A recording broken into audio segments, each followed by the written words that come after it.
Hello everyone, this video is just going to be about some land navigation tips for both day and night land navigation. So I'm going to talk a little bit about some good equipment you might want to invest in or find yourself, as well as just some tips to help you out on the course. This isn't really an instruction video on how to do land navigation, but this is more of just a tips and tricks to kind of help further your skills, or if you're getting stuck and you don't really know what's going on, this might be able to help you.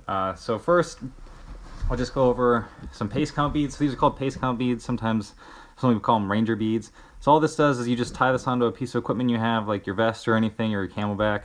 And anytime you go 100 meters, you're going to take one of these bottom beads and just move it up. Then another 100 meters, move it up. So on and so forth until you reach, however far you need to go. And then you can just reset them and start again. So these are set up with 9 beads on the bottom, so you can go 900 meters. And then when you hit your 1000th meter, you pull that down and then go to the top beads. So these ones are in increments of 1,000 at the top, and the bottom ones are in increments of 100 meters.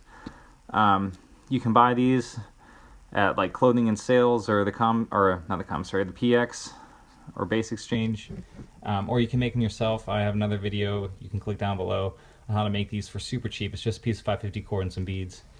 All right, now moving on. Now next thing you want to do is look at your protractor. So this is the general protractor that the Army is going to give you. If you'll notice here that this is not cut out, like this plastic, there's still plastic here. So if you were to put this on a map and try to plot out right alongside here, you're going to be off by 50 meters, right? So you either need to make sure that when you plot your points, you're double and triple checking after you put that plot down, or you find a protractor that doesn't have this extra little piece of plastic here, or you cut it out yourself. So I have an example of a good one that's cut out right here. So if you notice the difference on this one, that the zero just lines up directly with this plastic. So if I were to plot a point right there, it's going to be perfectly flush, as opposed to this one if we're going to compare. Okay. And now here's an example of a poorly cut out one that's been cut out too far. So this one's kind of hard to see here. Might need to put it on a piece of paper. So if we were to plot right at the zero, there's actually a small gap here where it's been cut out too far. So zero is actually right here. But if you were to plot all the way where the plastic ends, you plot right here. So that's a gap of about, 40, 50 meters. So if you're going to try to cut out your own protractor, just be very precise and careful with it and don't overcut it. Maybe take another protractor and compare to make sure that your plots aren't going this far apart. Because if you're trying to do, a 1,000 meter movement or more, and your plotting is this far off on both your start and end point, you're really setting yourself up for failure. Alternatively, I found this little guy at the Clothing and Sales. It's a circle protractor, which I think is awesome. So it came with this little elastic piece of string on here. So when you plot your point, and whatever point you're going to, you can just stretch this out as far as you need to go. You just spin this around and it'll tell you your azimuth, which is a really neat trick. You could also take a string like this, it would probably definitely have to be elastic for it to work well, and put it into, a square protractor, but it's just going to be more difficult because of, the geometry of a square. You're going to have to really hold a lot of tension on it, on the string, so it doesn't like slide around. So all this is a complete loop. If you look here, so the string was fed through and then just tied together at the end. You can kind of see that lighting's a little bad. And this just keeps it together. It makes it so you can spin easier. I've seen some people where they try to take a single piece of string, then they put a whole bunch of tape here, but then the tape kind of obscures your vision of this center, and you're just asking for that piece of tape to break or get lost. So if you just do a circle loop method like this on either a circle or square protractor, you'll set yourself up for success. All right, then moving on, clipboard is an excellent investment.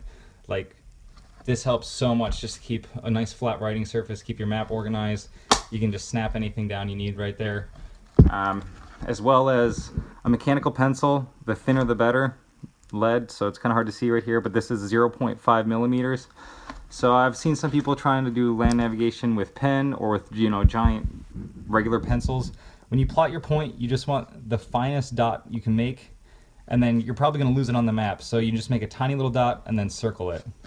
and that's how you're going to be able to find where you plotted all your points. That way you can draw your azimuths in a nice, precise, and straight line.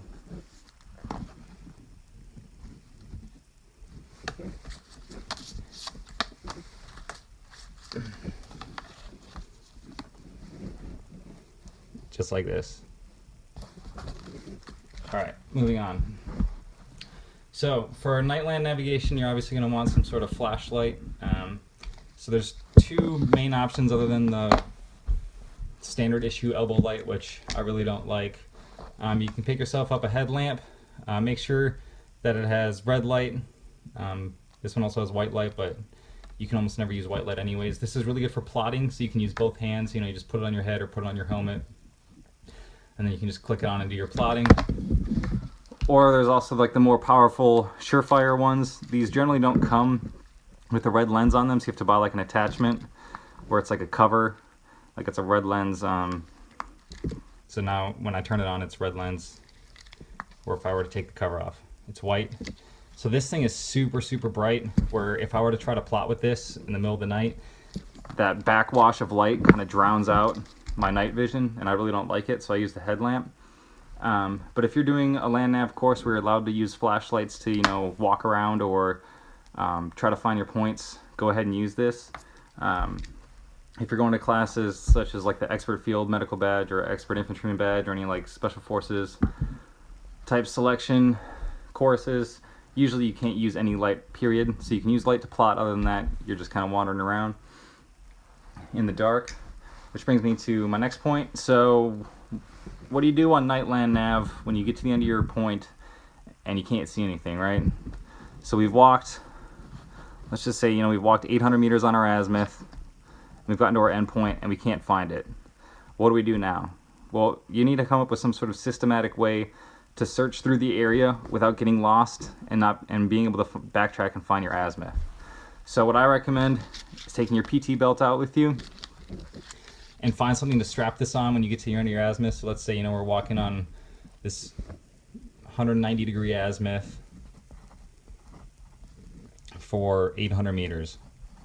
We reached the end of our pace count and now we're like, oh, I don't know where this point is. So we're going to take our PT belt, strap it on a tree or bush, something that we're going to be able to see it. And then we're just going to walk, you know, depending on how bright it is outside or how far you could see, maybe just 20, 25 paces out. So depending on your pace count, you know, that might be anywhere from 30 to 50 meters or something. Do a left face, then walk 25 paces this way, left face, 25 paces this way, left face, 25 paces this way.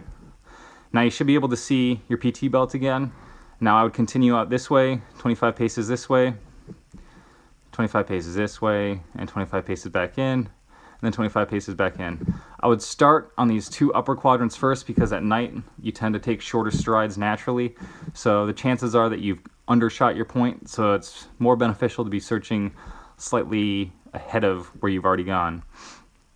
After you've searched these, then you're going to walk backwards 25 paces, out 25, so on and so forth, come back to your start point, then out 25, back 25, and in. Now, if you still haven't found it, go back to your start point, or not your start point, go back to your PT belt.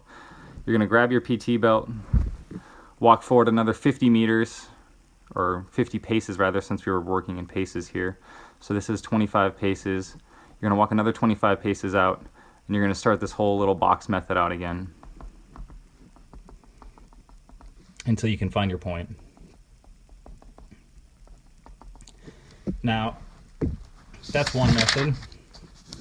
A couple other methods that I haven't personally tried myself, but I've had some friends that have had some success with. They come out, they get to their end point, they put their PT belt out, and then they just kind of start spiraling. They just keep spiraling out and spiraling out and spiraling out. The one reason that I don't like this method, and I've never tried it, is because I think it'd be really easy, especially in the middle of the night, as you're spinning around to get really disoriented. Like if you stop and take a second to look around, and then I don't know if I'd remember that, you know, oh, my PT belt is back in this direction, I might get really kind of turned around and lost. So I like the box method better. So this brings me right into my next point, which is how do you see at night without a flashlight? So let's say this is your eyeball. It's a really badly drawn eyeball. This is your pupil. and this is light coming into your pupil. All right, so light is all going to focus back on this one point in your eyeball called the fovea. And the fovea is very dense in cones. So there's two types of nerves in your eye. There's cones and there's rods. Cones are good for color. Rods are good for just black and white contrast. So your fovea is almost almost all cones. It's really good for seeing color. That's where all the light focuses. And your peripheral vision is mostly rods. So that's going to be just black white contrast. So if it's the middle of the night and there is no color, you can't see color. If you try and look at your point, you know, you got your 5-foot stake in the ground. Keep breaking this pencil. With your, you know, white and orange placard that you're trying to look at in the middle of the night, if you're focusing your vision directly on this, you're not going to see it. It's like they call it the night blind spot. So what you want to do is a technique called off-center vision. You're going to look 10 degrees off to one side, and then you're just going to scan across 10 degrees, and then look up 10 degrees, and look over 10 degrees, and look down 10 degrees. So your eye is focusing on this point, but what your brain is really trying to look at is in your peripheral vision, and then all of a sudden you'll just kind of see this materialize. The first time you try it, you're going to be like, oh my gosh, this is amazing. But that's what you're going to want to do. It's called off-center vision, and you know, obviously this one's like a nice box around the point, which is kind of unrealistic. So if you know you're in your field or in the woods, and there's your point right here, and you don't know where it's at, you're going to maybe start looking over here, and then just slowly scanning this way. But you're not really trying to focus on this point. You're using your peripheral vision and kind of looking out in this area as you come across. And then it'll pop into your field of vision. All right, and then just the last two pieces of advice I have is always have, you know, some sort of extra writing paper with you. This Write in the Rain paper works really well because sometimes, you know, when you're out in the middle of the course, you'll get drenched and it's not always that predictable. And then on that same note, to waterproof your map, you don't need one of these fancy map carriers. Just buy yourself or get yourself some, you know, gallon Ziploc bags. I bring 2 out there because it never fits in just one nicely. And then put one on like this, and the other over the other way.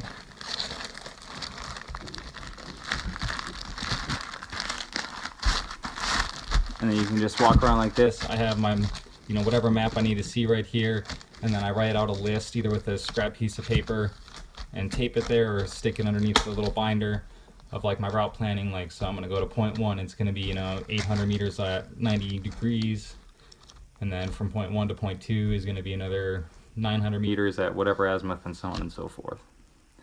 So that concludes this video. If you have any questions, you know, feel free to leave them in the comments and I'll answer them as soon as I can. Feel free to give me a like or subscribe if you like. And I hope this video helped you. Thank you.